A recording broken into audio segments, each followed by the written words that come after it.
It's the Gear Tester here, and welcome to my first range report on the SIG Cross.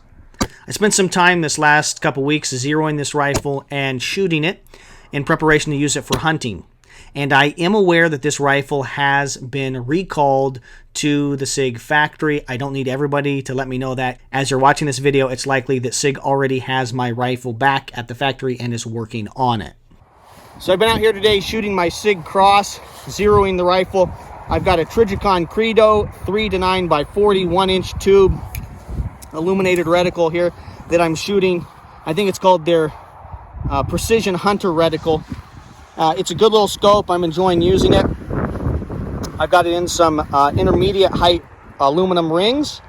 So these are 30mm rings. Trigicon does not make 1-inch rings in the intermediate height out of aluminum. So I had to put a spacer in here, a little polymer spacer that comes from Trigicon that you can purchase for about 25 bucks that allow you to use a 1-inch scope and 30mm rings. So that's kind of the setup. I just want you guys to know kind of how I'm running this.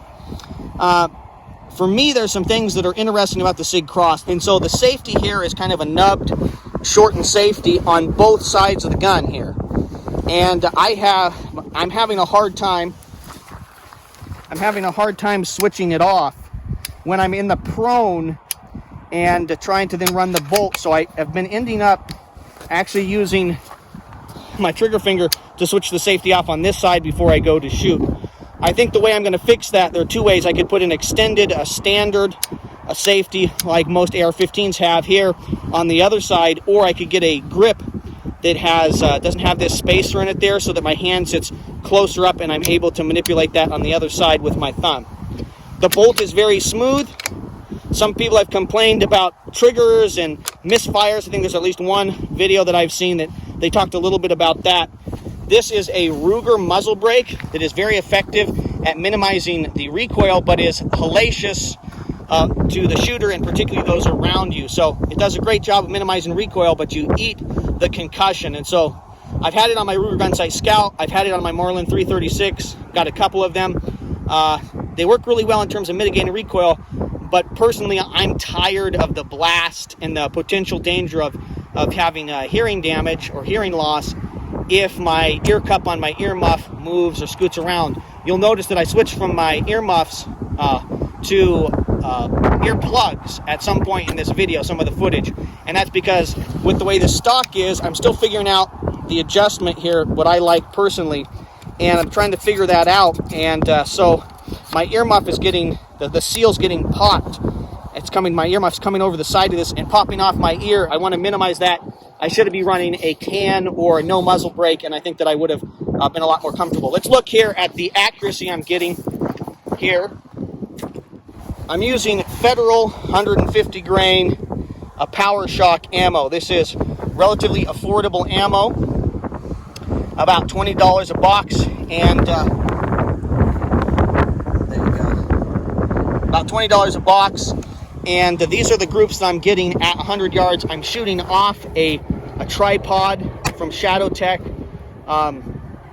These are not great groups. I've seen people complain that this is not particularly accurate ammo. We'll see here as I try some other loads. This is certainly accurate enough for me to hunt with at 100 yards and in here this season. And because ammo is not that available, I'm having a hard time finding other kinds of ammo because it's just not available right now. But my initial impressions on the SIG Cross are that I like it. I personally need to learn how to operate the system and be more comfortable with it. I really like how lightweight this gun is. I like how smooth the action runs. And the fact that the stock folds is an interesting feature that I'm going to see how much I actually use and appreciate. I'm pretty frustrated that this rifle has been recalled to the factory by SIG because of a safety issue relating to the trigger. That really is annoying to me. I sold two accurate and reliable firearms to be able to afford this rifle, and it's just disheartening and frustrating to me that the gun is a safety liability. Prior to learning that it had major problems with the trigger, I enjoyed shooting steel targets. Here I'm shooting at 100 yards. I took this gun hunting. I didn't end up shooting a deer with it because the right buck did not show himself, did not come out to commune with me. If you like this video, I would encourage you to buy products from our sponsors, affiliates, and friends. Companies like XS Sights, Occam Defense Solutions, and Tops Knives. Thank you very much for your views and your subscriptions. My goal at the TheGearTester YouTube channel is to produce quality video reviews on the topics of shooting, camping, and survival gear.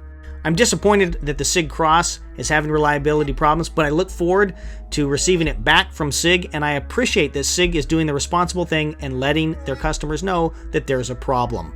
This is the TheGearTester signing off.